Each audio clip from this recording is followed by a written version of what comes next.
Hello, this is Anastasiya Devochkina. I am an abstract artist based in Tbilisi, Georgia, and today is the 28th of May 2024. I am a self-taught artist. I loved painting when I was a kid, but I never envisioned becoming an artist, and I didn't attend any art schools. For most of my life, I had a very regular corporate office job that had nothing to do with creativity. I started painting again during the pandemic, mostly watercolor sketches, just as a way to soothe myself from anxiety and uncertainty of those times. And then, a couple of years ago, I moved to Georgia. Here in Georgia, the nature is so abundant, so free-spirited, breathtaking, especially the mountains. I always wanted to live in the mountains, and I'm still fascinated by the fact that even in the city, in Tbilisi, you can find hiking trails, like walking distance from home. And here I remembered how much I loved to travel. I love to be outside, out of the city. I love to ride horses. I think when you are surrounded with such beauty, it's only a matter of time when you start doing something creative. And here I felt that something unlocked in me, something that I almost have forgotten a long time ago. And so I left corporate job, and now almost every day I'm doing something connected to art. And it makes me really happy and very grateful. I'm fascinated and inspired by abstract patterns in nature. I think the best abstract art is not man-made. You can find it in the sea, in the trees, in the rock textures, lines of the vast semi-desert and hills, in the skies. It's everywhere, and I try to capture its feel and reinterpret it on a painting. I prepare sketches, color palettes. I use lots of water in my work, and I love it. I love using water because you can't control it fully. You can influence a little bit by changing the density or shaping the flow, but the outcome can never fully be controlled, and it can never be repeated again. Even if the ingredients, proportions, steps are the same, the result will always be different, unpredictable. To make it work, you have to let go, to trust and enjoy the process.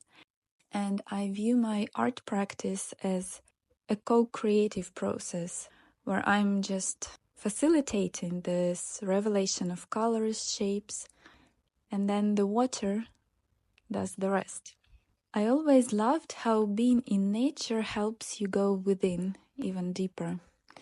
It's funny because on the one hand, you are outside in this huge world. You feel so small, surrounded by huge mountains or mighty ocean or vast forests, and yet you feel even deeper connected with yourself, with your inner world. I think over time this has become one of the key ideas of my art. I want to encourage viewers to slow down, to reconnect, to find space and breathing the beauty, both external and internal. I think you can't really understand art with your mind. You can only feel it, and especially abstraction. There are no rules, no clues, no easy answers about what to see. You can only feel it through sensations, through body reactions, and there is no other choice. You can only go within and seek for associations there, because there is no right or wrong. Everything you see on a piece, everything you feel is the truth, and it is such a magical moment, almost sacred.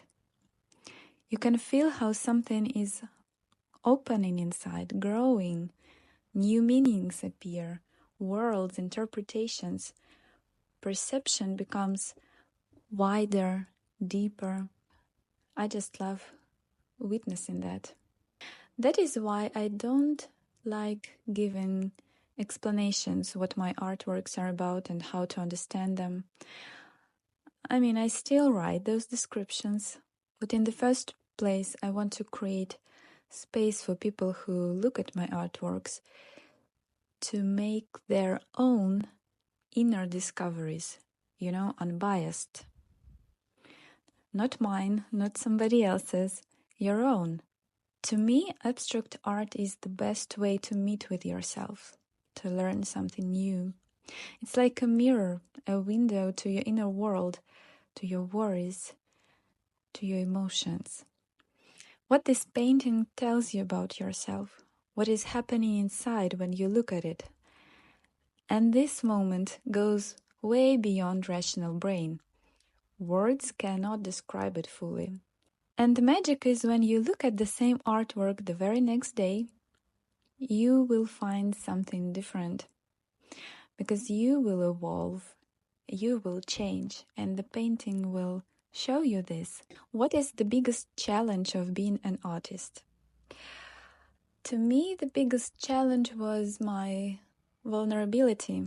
I am a very sensitive person, and most of my life I've been struggling because I thought I am way too sensitive and that it is a bad thing, like it's a weakness and it should be changed or I should hide it.